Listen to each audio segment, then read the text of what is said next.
मुख्यमंत्री एकनाथ शिंदे यांचे श्री गुरु गोविंदसिंगजी विमानतळावर आगमन व हिंगोलीच्या कावड उत्सवासाठी रवाना।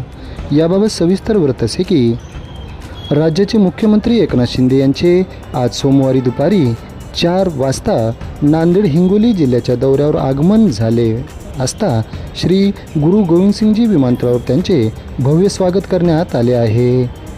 नांदेड विमानतळावर आमदार बालाजी कल्याणकर, माजी खासदार हेमंत पाटील, विशेष पोलीस उपमहानिरीक्षक शहाजी उमाप, जिल्हाधिकारी अभिजित राऊत, जिल्हा परिषदेच्या मुख्य कार्यकारी अधिकारी मीनल कर्णवाल, जिल्हा पोलीस अधीक्षक अविनाश कुमार, महानगरपालिकेचे आयुक्त डॉक्टर महेश कुमार डोईफोडे, अप्पर जिल्हाधिकारी पांडुरंग बोरगावकर आदींनी त्यांचे स्वागत केले आहे।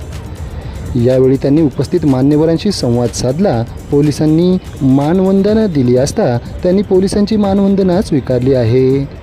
त्यानंतर नांदेड येथून मोटारीने अग्रसेन चौक हिंगोली येथे आमदार संतोष बांगर यांच्याकडून आयोजित कावड यात्रेस उपस्थित राहण्यासाठी मुख्यमंत्री एकनाथ शिंदे रवाना झाले आहेत।